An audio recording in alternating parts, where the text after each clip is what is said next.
Well, hello electronics enthusiasts. Welcome back to my channel. Mike here. And today I've got a little bit of a crossover project for you. This is actually something I built for my main channel, Omega Geek 64. I'll put a link to that channel in the upper right if you want to check it out at some point. There'll also be a link in the video description.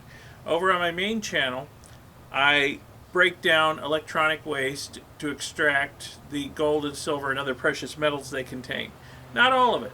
Some of it gets recycled into projects on this channel. But over on the main channel, I had a need for a Cupelling oven. Basically an oven that's going to get really, really hot that I can use to separate precious metals from base metals. So I built myself an oven over there. I have an entire series of videos on building that oven. And then I needed a control unit to control the temperature of that oven. And that's where this video comes in. Because as part of that project, I built this control unit. And this basically is going to control the temperature of the oven very precisely.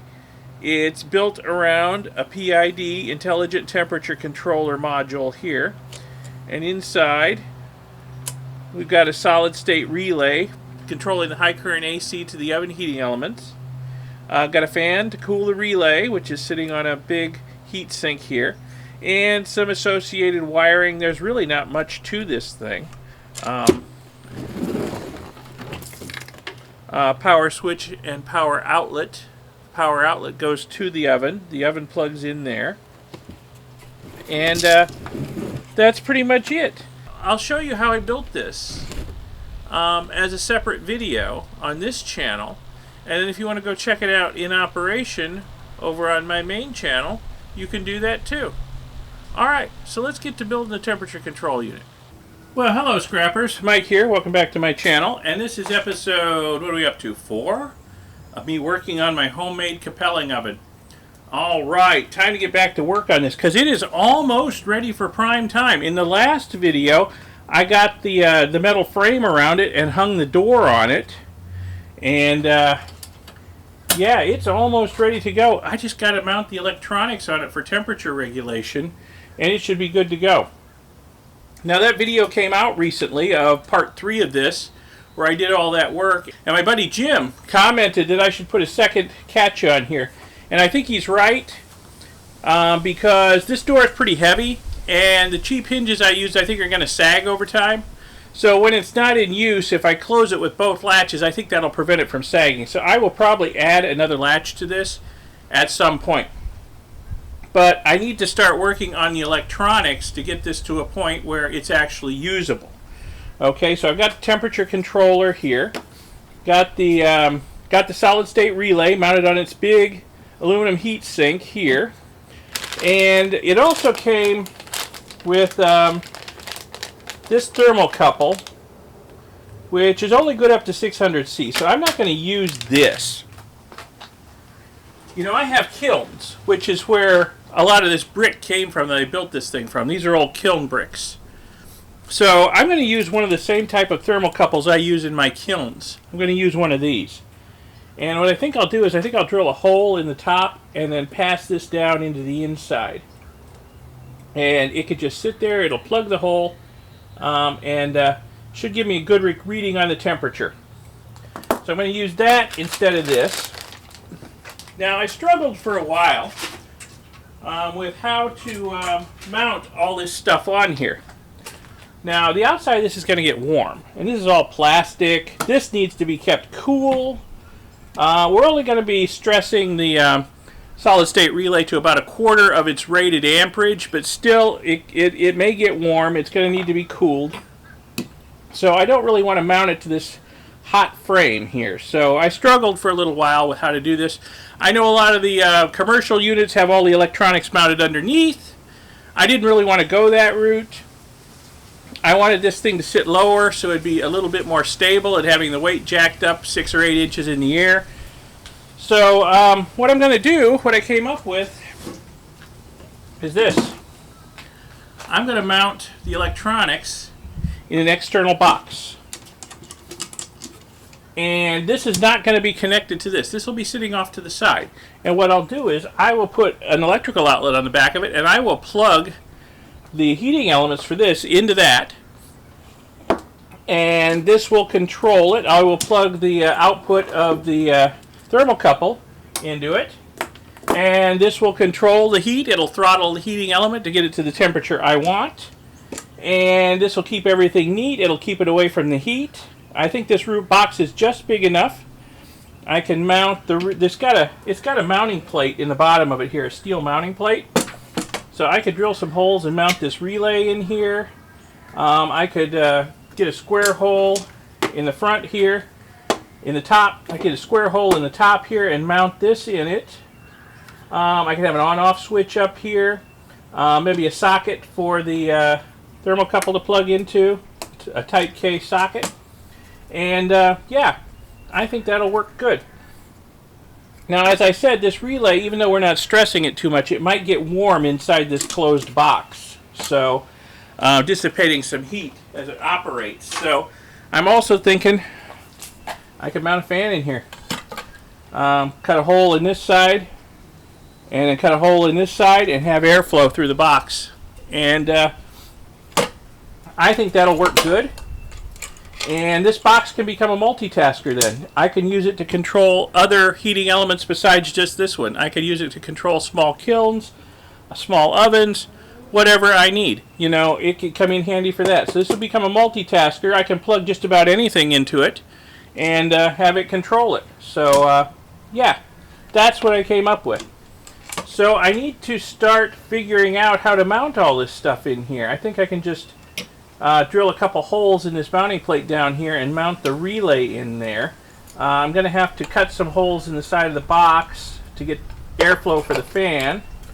And I'm going to have to cut a square hole in the lid here for this. And I'm going to need a power switch and a socket for this. And I need an outlet on the back or somewhere to plug this into so that we can run the heating element.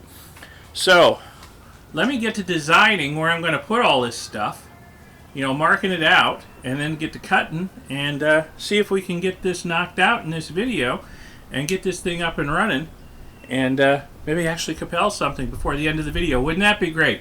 Okay, let me get to work. So it's time to put on my designer hat and figure out how I'm going to do this exactly. So this has got to go in here. So it looks like roughly in the center of the lid is where this is going to have to be mounted so that there's space for everything. In fact, I might mount it a little towards the front of the box here to make room, because I'm going to need to put some sort of electrical outlet in the back to plug the furnace into. So I may move this forward of the center some. I'm calling this way forward.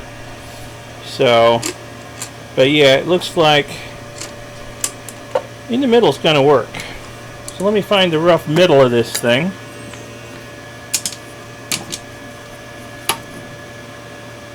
This should just be good enough. As a friend of mine would say, we're not building a space shuttle here. Close enough should be good enough. So, I missed that guy. I haven't seen him in a lot of years. So, that would be roughly center, but I'm going to move it down this way some to make room in the back over here for an electrical outlet. So,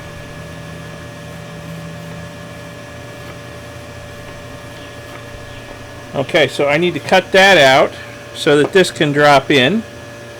Looks like I'm going to need to cut it out a little oversized. Cut on the outside of the lines by the looks of it. And I may have to file it a little bit. But hey, undersize is better than oversized. And then this will lock it in place from the back once it's in.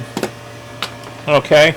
And there needs to be like a power switch for this. So let's see. You can put a power switch just about anywhere. There's going to be plenty of room for that, I'm thinking. And I'm going to need to put probably a socket to plug the thermocouple into. I may need to move this forward a little bit just because there's a ledge back there. I'll put that in roughly over here. I think that'll work. Yeah. And then a power switch. We'll just put it in roughly about here, I guess. A nice power switch for on and off. And then I need to dig up some sort of outlet for in the back. Let me go dig through my junk boxes and see what I've got that I could mount on the back that I can plug the furnace into. Alright, so I rooted around in my junk box. Couldn't find any kind of workable electric outlet to put in the back of this. So here's what I came up with. I went down to Home Depot just looking for like a single outlet to put in there, and I found this and I thought, well, that'll kill two birds with one stone. I can mount that back in here and I won't have to put locate a 15 amp toggle switch to put in here because, well, there's a 15 amp switch right there. So that could be the on off switch as well as the plug for the furnace. So I just need to put some holes in the back of this. I can mount that in there, and there should be room for everything. This, of course, isn't going to be in here. This out of the way. But yeah, everything should fit just fine. So, I need to start making some holes in this box and mounting stuff. And then wiring it all up. And then maybe we can get to Cupelling. Okay, let me get started cutting holes in this thing. I am wearing a dust mask and eye protection. So I use my Dremel. I'm going to cut out a square here for the controller.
Yeah, wear a dust mask when you do this.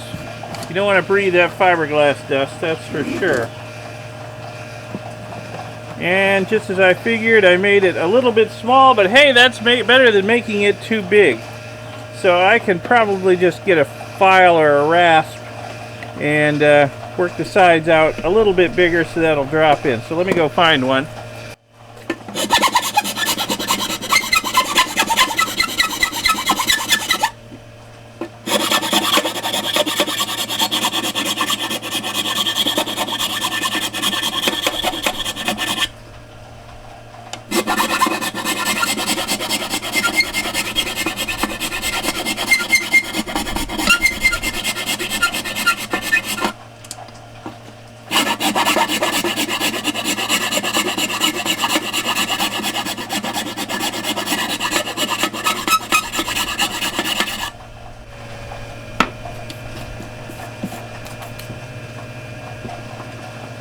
Oh, it almost fits. It goes in side to side, but not quite front to back. Probably another 32nd of an inch needs to come out.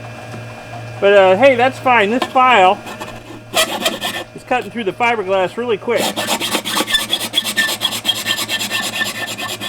It'll make short work of that last 32nd of an inch here.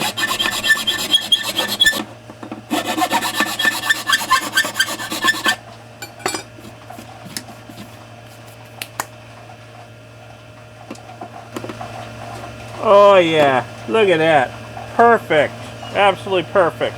Okay. Excellent. Oh, I got to clean all the dust out of the inside of the box. But hey, I'm not done drilling holes in it yet, so I'll do that when I'm done. Let me see if I can get this outlet and switch mounted back here next. That'll be my next project.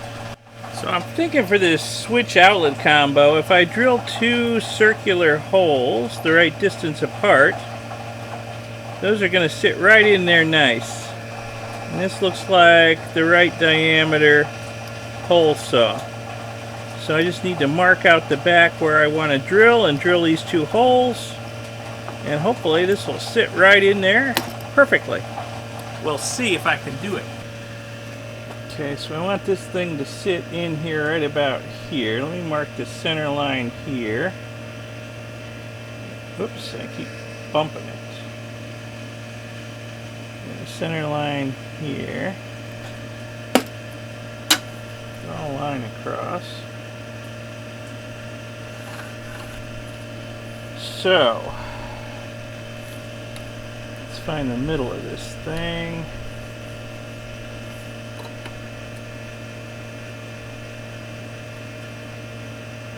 Here, and it looks like these are about 1.5 inches on center. These circles that these would fit in. So 1.5 inches on center.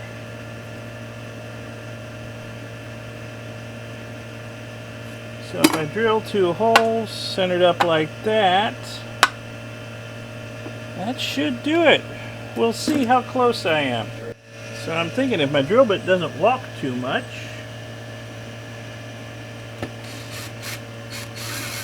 this should work pretty well.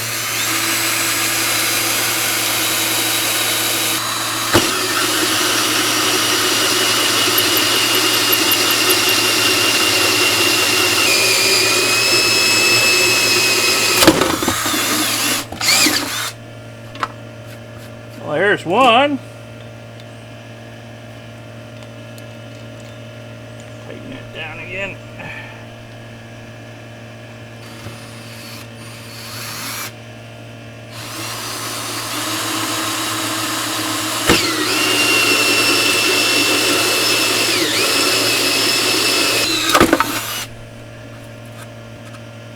Now let's see how I did.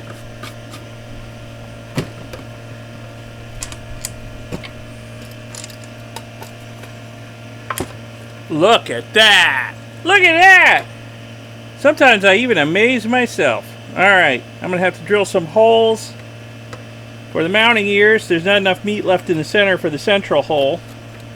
So I'll hold it on with the mounting ears out here. Alright. Cool.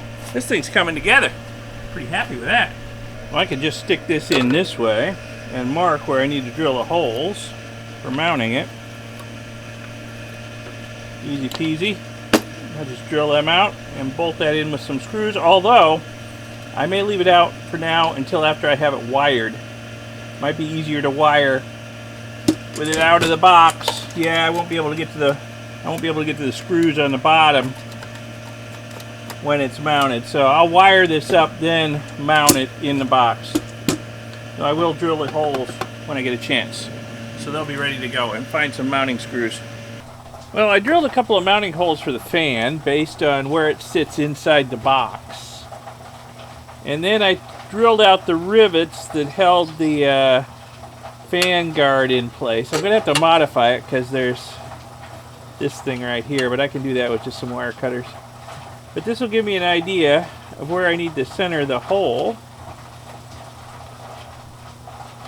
to drill out for the fan. Right about there. Okay, so let me get my hole saw in, my big hole saw in. We'll drill that out, and then I will drill a hole on the other side as a vent hole. And I will need another fan guard, but we'll cross that bridge when we come to it. This hole saw is actually a little undersized, but I think we'll get it plenty of airflow through here. I'm not too worried about it.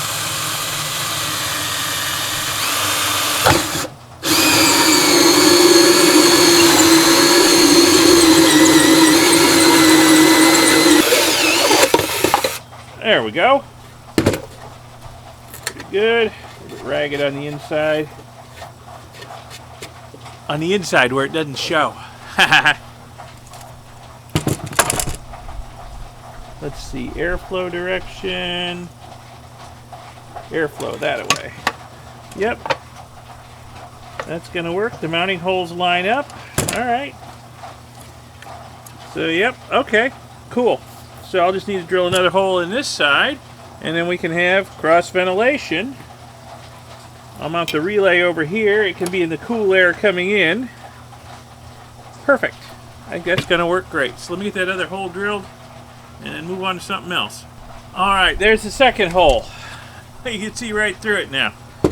And I had some fan shrouds that I printed, 3D printed, a while back for another project.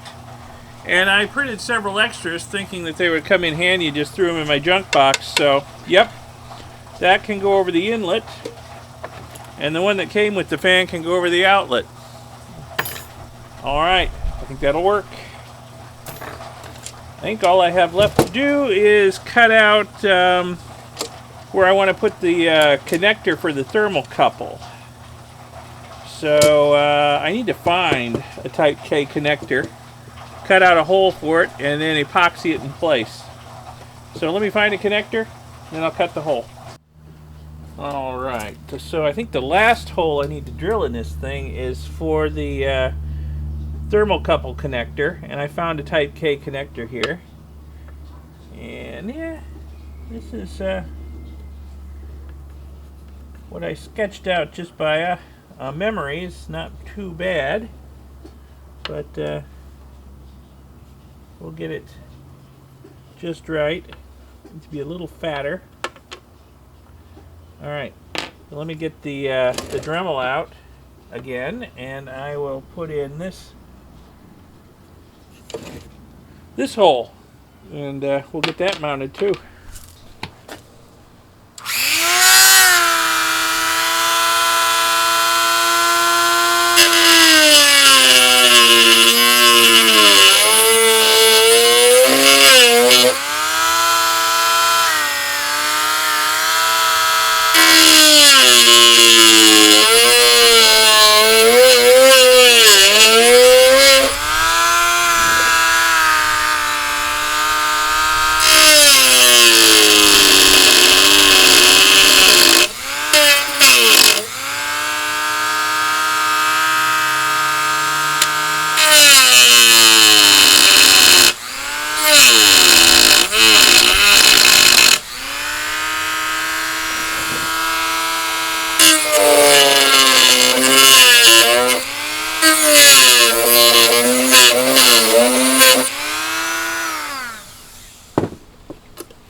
Yep, there we go.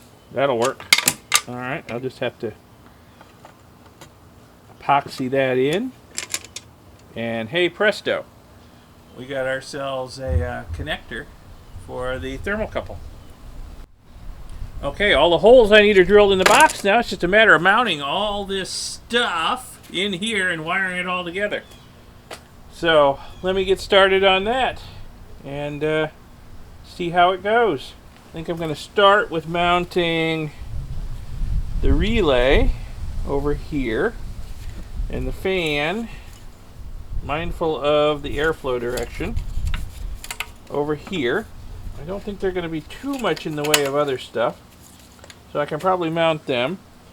I can mount, well, mounting this is going to be dead easy. This just drops right in this hole like this, and this keeper goes on like that, and there, that's mounted. Well, that was easy. So let me get the fan and the relay screwed in, and then I'll work on some other stuff. I think, well, I've drilled holes for the fan and I have some screws here. I think for the relay what I'll do is I will go with self-drilling screws into this steel plate, the steel mounting plate in the bottom of the box here to hold it in place. I think that's what I'll do. Okay?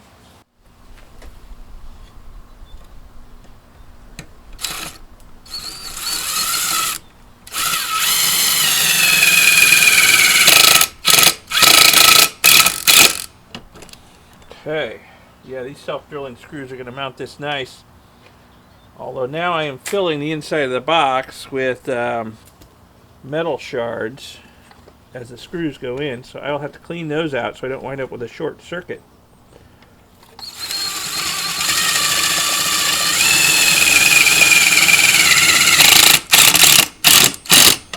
But there's the relay mounted. See if I can get those metal shards out of there. Alright. Next, for the fan. Like so. Just going to hold that in with a couple of screws, and they'll go through and hold on the guard on the outside. That's my plan. Well, it's starting to look like something, if I do say so myself. Got the 3D printed fan guard on that side. Got the original fan guard over here. Controller is mounted.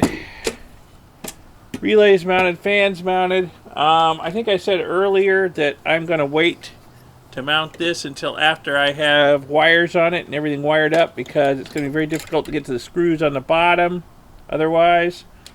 So I'll put that in later. Right now I still need to glue this in, but I need to put wires on it first, because I won't be able to get wires on it first. I won't be able to get wires on it after I glue this in. So I'm gonna, got a little piece of thermocouple wire here. I'll take this apart. I need to go get my jeweler's screwdrivers to get this apart. And one thing you need to remember when you're working with thermocouple wire, there's a plus and a minus side on these, and the red side is always negative with thermocouple wire. Yeah, that'll screw you up if you don't know that. Red is negative with thermocouple wire. So hook the red side up to the minus side of the connector, and whatever other color you got, depending on what type of thermocouple you're working with, up to the plus side. This is type K, so we've got red and yellow here, and red is negative again. Let me go find my jeweler's screwdrivers, get this made up, I'll get it glued in, and then we can start the wiring all this stuff together. We're in the home stretch now. We'll have this up and running soon. Okay, I've got my little thermocouple connector pigtail made up here. So my plan here is to just hold this in place with a little bit of hot melt glue, because this will solidify really quickly. Just a little bit. Hold it where I want it until it hardens up, and then I'll come back and I will use some epoxy on the other side to hold it in place permanently, so I don't trust hot melt glue for structural stuff. But epoxy, I think, will work just fine. Okay, so that's setting up. Good. And I'll have to mix up some either epoxy or JB Weld or something, and I'll come at it from the other side around here to hold it in place. Alright, I'm going to wait for a warmer day to use the epoxy on that, because it is really cold today, and that epoxy will take forever to set up in this weather. So I guess it's time to just start wiring up everything. It's a fairly simple circuit.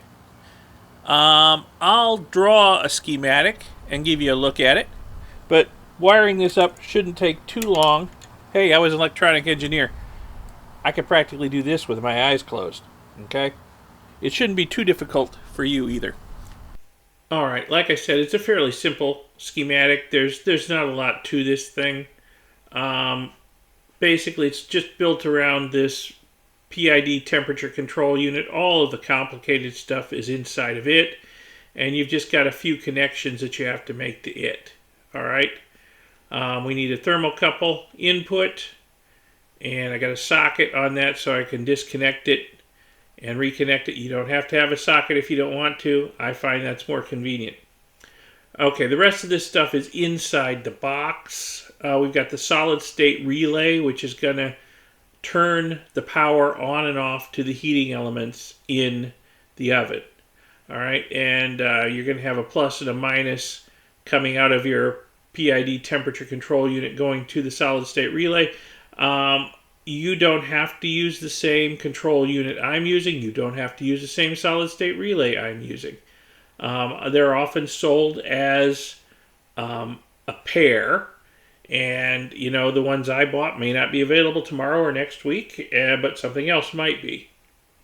But just basically follow the directions, or, you know, whatever writing is on your units. All right. So I didn't put screw numbers on here or anything, because your unit might be different than mine. But it's going to have an AC neutral input and AC hot input to power it. It's going to have a solid state relay plus, solid state relay minus outputs. And it's going to have a thermocouple plus and thermocouple minus inputs. So they're all going to have that. We've got power coming in from the wall plug. We're going to have an on-off switch. We're going to have a fuse. That's kind of a late addition to the project, but it's always a good idea to have a fuse. And we are going to have a wall socket so that we can plug the oven into it.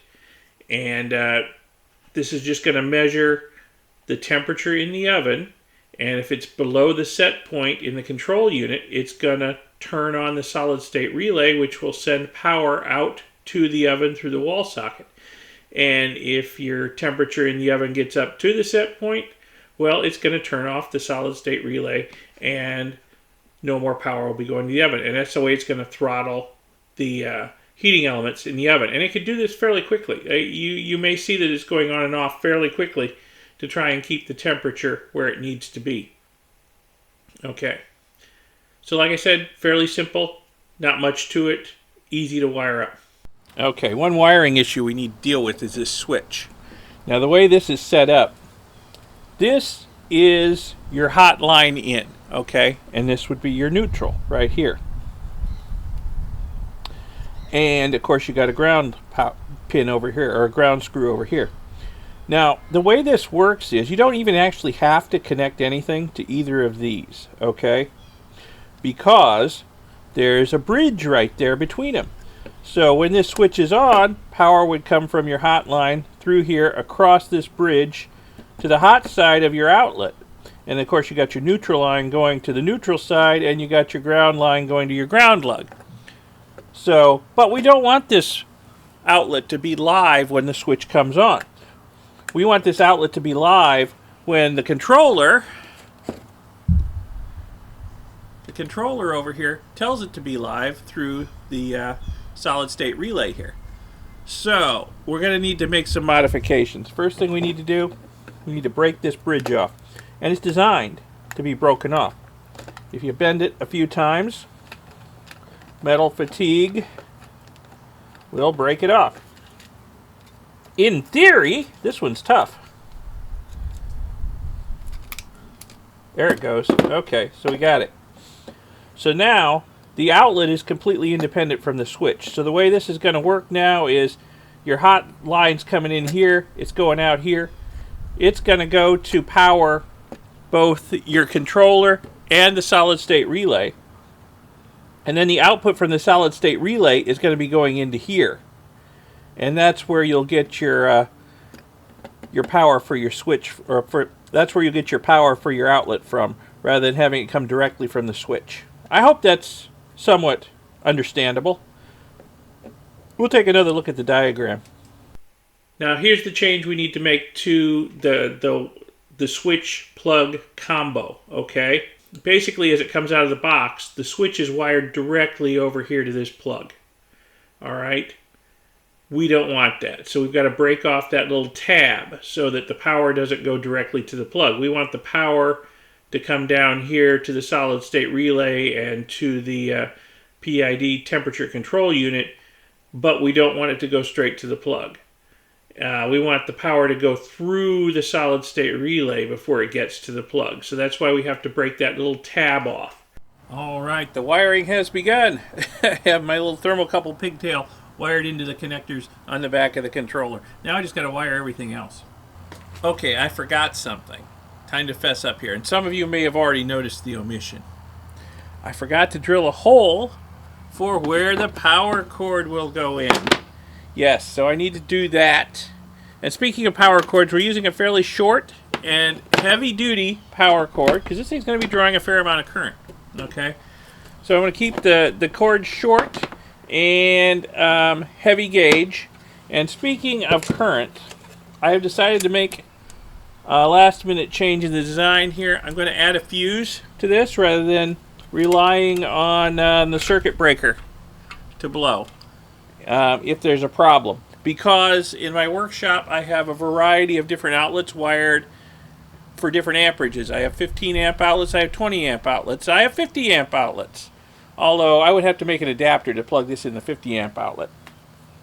But yeah, I don't want to rely on the circuit breaker to blow, because this thing's normally only going to be drawing around 12 amps in normal operation. If there's a problem, if it gets up to 15 amps, I want this fuse here to blow rather than relying on the breaker to pop, okay? So I'll wire this in and put a 15 amp fuse in it. If this thing was drawing 20 amps, certainly there would be some kind of problem. I wouldn't want to rely on a 20 amp breaker to blow, or certainly not a 50 amp breaker. This thing's drawing 50 amps, it's going to be a fireworks display, okay? So I'm going to put in this fuse holder and put a 15 amp fuse in it, and if for some reason this thing gets up to 15 amps, that fuse will blow, everything will be happy. Alright, we won't have any fireworks display.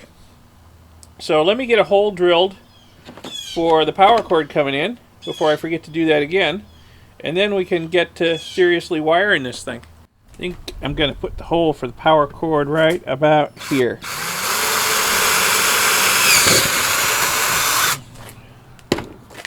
That should work.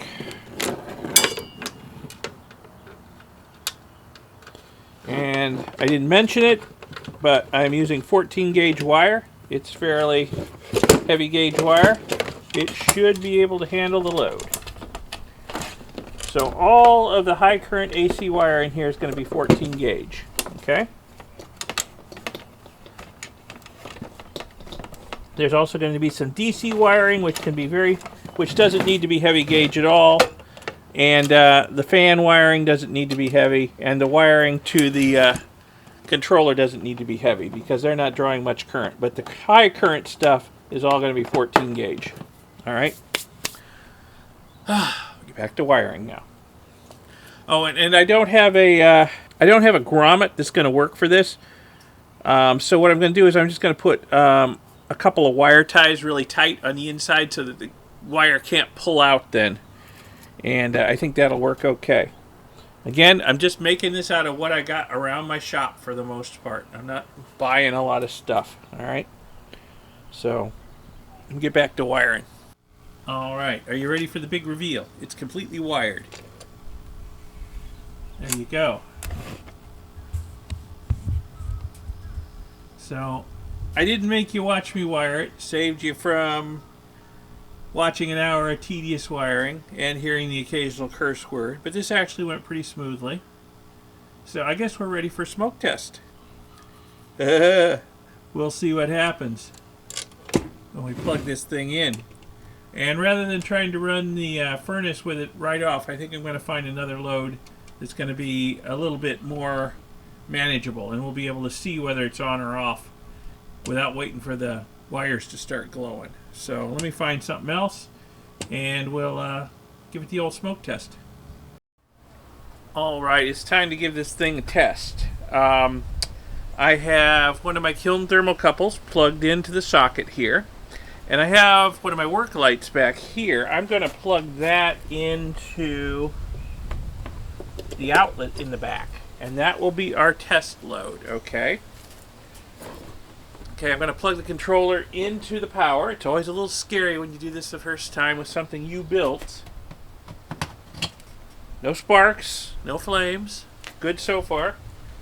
Now here's what I propose to do. I'm going to turn this on, and it's quite a chilly day today.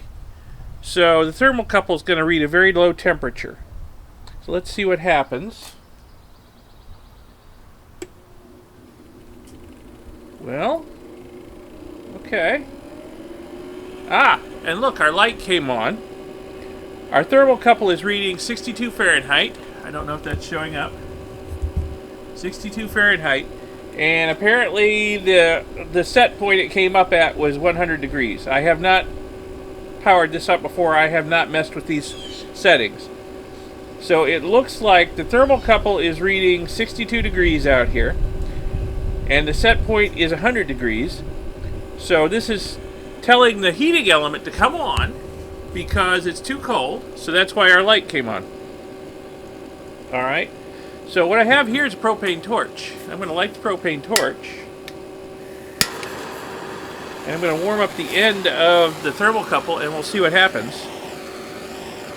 Look at the temperature coming up. Aha. The light went out. Now it's blinking. That's to be expected with this sort of temperature controller. It measured the rapid increase in temperature and it turned off the heating element. At least it thinks it's turning off the heating element.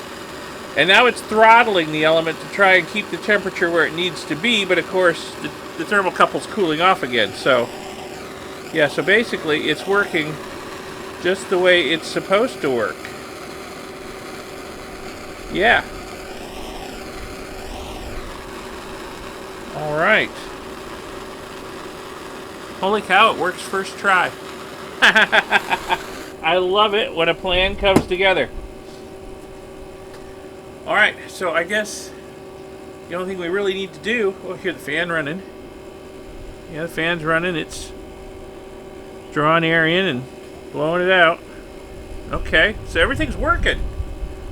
Alright, so I guess it's time to hook it up to the actual furnace and see if it's going to control the furnace the way I want it to. So let me set up for that. Okay, well I guess it's time to see if this thing will actually control the Cupelling oven. So I haven't made too many changes to the Cupelling oven since the last video. And I'll put a link to the last video in the upper right. I have put a second catch on the door, which I discussed in that last video to help hold the weight of the door when it's just in storage, because I figure that heavy door is going to sag over time. The hinges will sag. I drilled a hole up top to insert the kiln thermocouple in, and you can just barely see the end of it sticking down inside there.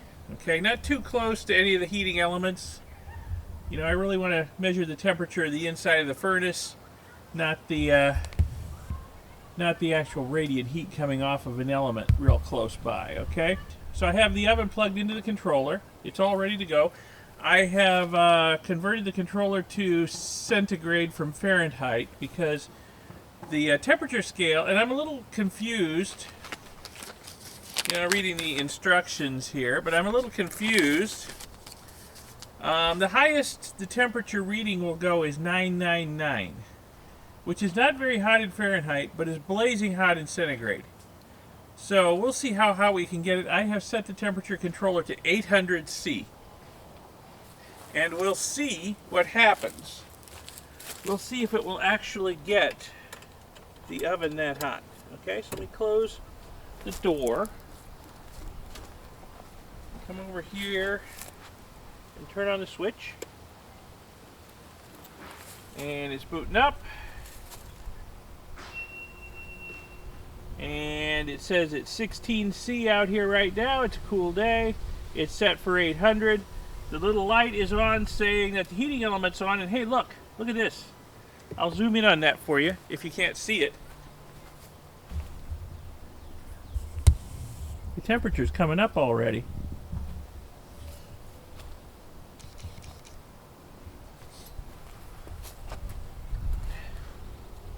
Look at that. 38, 39, 40, 41, 42, 43, 44.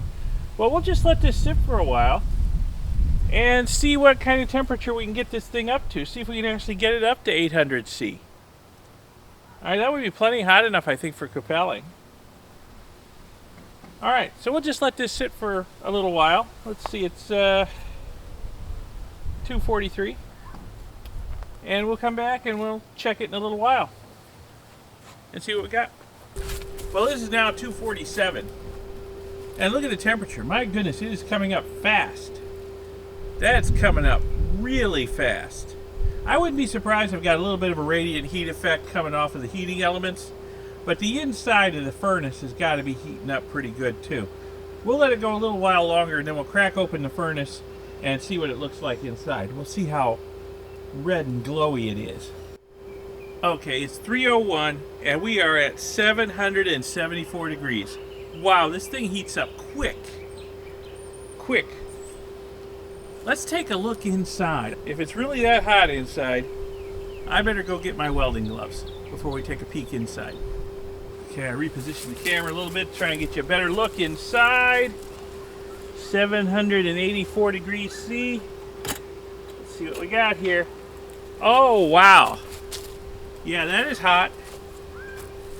Feel the burn, baby. Wow, the radiant heat coming out of there is pretty impressive. All right. I think we might have successfully built a Cupelling oven. Okay. So I'm thinking maybe tomorrow I'll get set up and Cupel something in it and see how it goes. All right? But I'm pretty happy with it. It seems to be working great. The furnace is working good. The controller's working good. Not bad. You know, and I got a fraction of the cost of an actual commercial unit in this whole home built thing. I couldn't be happier. Okay. Yeah, let me turn it off and let it start cooling down so I can move it back indoors, because it's getting kind of late in the day.